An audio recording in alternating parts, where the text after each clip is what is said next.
to it. 5 years after the pandemic upended life as we know it, the CIA's findings are crystal clear. The coronavirus most likely originated in a laboratory. It says on COVID, CIA finally makes the only logical call. This from the Australian newspaper. So let that sink in.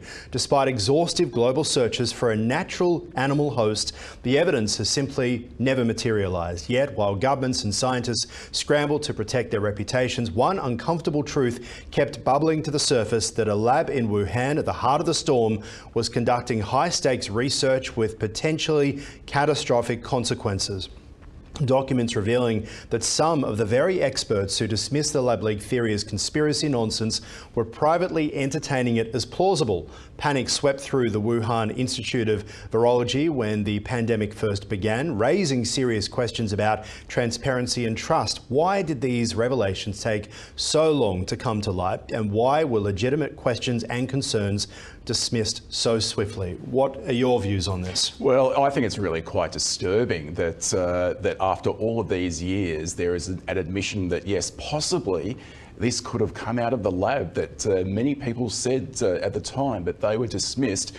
Not only dismissed, they were smeared as conspiracy theorists, or even views were suppressed on social media. And I think that really covers a lot of people responsible in complete inglory. Yes. At first, the whole thing was about this was a snake that was eaten by a bat, and the combination of the two at these live markets in Wuhan. And Wuhan and live markets have been an ongoing concern for quite some time. But a lot of people just didn't buy that. But that was put out there very quickly. Yeah, I mean, look, you just got to see that old clip of Jon Stewart. I think he made the point quite plainly, and you see that you know the simple evidence is quite compelling. The simple story, and quite often with these things, it's the simplest explanation is the one that holds. And I think finally it's holding. There's a lot of talk about Anthony Fauci's role in this as well. Obviously, at 5 minutes to midnight, former President Biden announced that Anthony Fauci was in fact part of the huge number of people that he was pardoning way back to 2014. Now we're seeing this as well. Do you put two and two together? Oh, well, I'm not sure I can quite get four out of that, but it is deeply suspicious that in the dying minutes of the Biden presidency, he gets pardoned. Why? Why? There is much more to find out about this, I'm sure. Now, we have a look at the fact that a new CIA director has brought a new philosophy to the White House on this. We know that over the past 4 years, a lot of people on the right, a lot of media experts, commentators have been very much pushing this theory that this was a lab leak that came from Wuhan in what had been a joint project by the US as well as by the Chinese as well, and that President Trump has been furious about this. We know the impact on President Trump's first term in office was huge, as it was for many incumbent governments at the time. Do you think that during that time there's new evidence that has come to light, or do you think that now they're back in power, they're just trying to point the finger at China?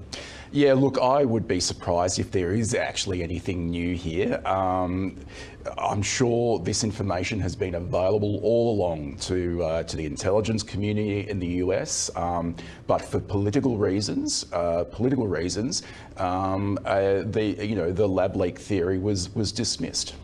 And there are all sorts of reasons behind that, but it certainly assisted the government narrative at the time to dismiss that theory. So I think we can certainly see now that 5 years after the event, it's probably not as inconvenient to admit this truth. No, not inconvenient, but also a big question about whether or not this gets used by Trump as leverage in his ongoing negotiations with China over everything, over military, over trade, and over the dominance of China compared to the United States. Well, it's a very volatile issue. We've just got to see, look back at the way that China reacted against Australia when Scott Morrison dared to raise a few questions. Well, they slapped tariffs on everything. Exactly. The reaction from China was furious, which kind of suggested to me that maybe Scott Morrison was right.